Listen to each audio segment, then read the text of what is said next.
So, what if all the chaos we're seeing in the world today, the crises, the deep divisions, what if it isn't an ending at all, but actually a beginning? Today, we're diving into this incredible vision for humanity's next chapter. It's a journey that suggests we're on the very edge of a massive evolution. A leap beyond just surviving, to unlocking our real potential, not just as a planetary species, but maybe even as a cosmic one. And this is really the central question, isn't it? The source material we're looking at today frames everything happening right now: climate change, the wild economic swings, all the political tension, not as signs of a final collapse, but as the really difficult, really painful birth contractions of an entirely new age for civilization. To really get our heads around this, there's this one key idea we need to talk about. The concept that for pretty much all of history, we've been living in what's called a Day 2 society. Its entire operating system is based on one thing: scarcity. The deep-seated belief that there just isn't enough to go around. And that idea hardwired competition, fear, and extraction into all of our systems. But the framework we're exploring today says we're right at this huge turning point, a transition towards a Day 3 civilization, built on something completely different: cooperation and the realization that abundance is actually possible. Okay, so here's how we're going to break this amazing journey down. First, we're going to look at why that old system of scarcity is falling apart. Then, we'll explore the new planetary society that could be built in its place. After that, we'll dive deep into the evolution of human consciousness itself, which is where things get really interesting. And finally, we're going to zoom all the way out and ask the biggest question there is: what is our real purpose in the cosmos? All right, let's jump right in with the first massive shift: the end of scarcity. Now, this isn't just about technology giving us more stuff. This is way bigger. We're talking about a fundamental rewrite of the source code that's been running human civilization for thousands of years. It's a move away from a system designed for just scraping by and surviving to one designed for all of us to truly flourish. This chart really lays out the nuts and bolts of how this works. See, in the Day 2 world we all know, your survival is tied directly to having a job, right? But look over at where we're headed. The core logic of Day 3 is survival via universal access. That is an absolute game changer. It means work is no longer about just paying the bills so you can stay alive. It's decoupled, freeing us up to focus on what we can genuinely contribute. And look, this isn't just some utopian pipe dream. This shift is being pushed forward by some seriously powerful real-world forces that are already in motion. The cost of essentials like energy and information, it's plummeting towards zero. Automation is taking over more and more labor. Regenerative systems are proving to be just plain better than the old destructive models. But honestly, that last point might be the most important one. As all these physical things change, the psychology of scarcity, that deep-seated belief that we have to fight each other for limited resources, it starts to break down. So, as that old world of scarcity starts to dissolve, what comes next? Well, that brings us to part 2, the actual construction of a truly planetary society. This period is what the source material calls the Great Transition. Now, the most important thing to get here is that this doesn't happen overnight. It's not like we flip a switch. It's a process that could take centuries. This timeline shows that we're right at the very beginning in what's called the fracture of scarcity. The next phase is about emerging abundance. You can think of that as local communities starting to achieve their own food and energy independence. Then, over many decades, these pockets start to connect and integrate until, maybe a couple hundred years from now, we hit a point where basic survival is a completely solved problem for every single person on Earth. So the engine that's going to drive this new society is a concept called the utility economy. And this isn't about capitalism versus socialism or anything like that. It's a totally different model.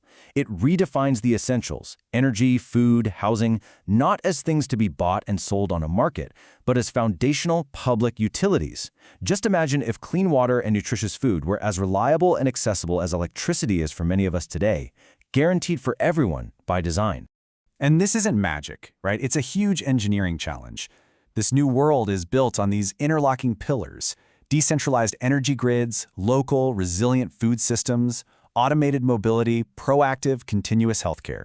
And when you connect all these systems together, they form this incredibly resilient, intelligent infrastructure for the whole planet, what our source calls a planetary utility mesh. But solving all our external problems, all our survival needs, that's really only half the story. The most profound, the most important transition actually happens inside of us. Once that constant pressure of survival is finally lifted, it creates the space for a totally new stage of human evolution, a fundamental upgrade to our collective consciousness. And this is where the vision just gets truly expansive. When a species doesn't have to fight for its own survival anymore, its focus can finally turn inward. So the journey from a stable Day 3 society and beyond is described as this deep process of spiritual maturation. It's basically humanity's collective growing up, getting us ready for what comes next. The final destination of this entire journey has a name. Day 6, the realization of divine humanity. And this isn't about a few enlightened masters on a mountaintop. This is the era when the entire human collective awakens. It's a time when humanity, as a species, stops searching for the divine out there somewhere because we finally learned how to embody those qualities of wisdom, creativity, and coherence right here ourselves. So what does a divine human actually look like?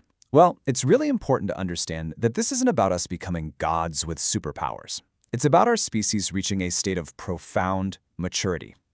It means we can wield these immense technological powers not with arrogance and domination, but with incredible wisdom, with deep care, and with real restraint. So here's what that maturity looks like in practice. Creates without exploitation. That means our industries are actually regenerating the planet instead of destroying it. Serves without self-negation. That means we contribute to the whole from a place of fullness, not out of a sense of sacrifice. And my favorite, aligns intelligence with coherence. That means all of our amazing AI and technology is guided by deep emotional and spiritual wisdom to make absolutely sure that it serves life. This quote just nails it. It gets right to the heart of the whole thing. The goal of this evolution isn't to escape the world or ascend to some other dimension. The real role of a mature, divine humanity is to fully show up, to fully inhabit this world, and to become a source of stability, a source of wisdom, and coherence within it. We become the conscious caretakers of our planetary home. So, you might be asking, what's the point of all this? If we finally achieve a stable, abundant world, and we reach this higher consciousness, is that it? Is the game over? Well, according to this vision, that's actually when the real game begins. That's when we discover our true purpose. I absolutely love this idea. Achieving a peaceful, abundant world, that's not the finish line. That's the qualification stage. It's the entrance exam that we have to pass to finally earn a role in a much wider cosmic community. I mean, think about it. A species that's still at war with itself, still wrecking its own home, you can't really trust it with any greater responsibility on a galactic stage, can you? And this is what that cosmic role could actually look like. We could finally evolve from being this self-obsessed, kind of adolescent species into a mature elder race. Having healed our own world, maybe we become stewards for other life-bearing planets, or mentors for younger civilizations just starting out. We become conscious participants in a universe that is itself alive and intelligent. And so that's the question we're left with. The path to an abundant future, it's not the destination, it's the qualification. It's our collective rite of passage. The technology is emerging, the old world is breaking down, and the choice is really up to us. The test isn't whether we have the power to build this new world, but whether we have the wisdom to truly deserve it.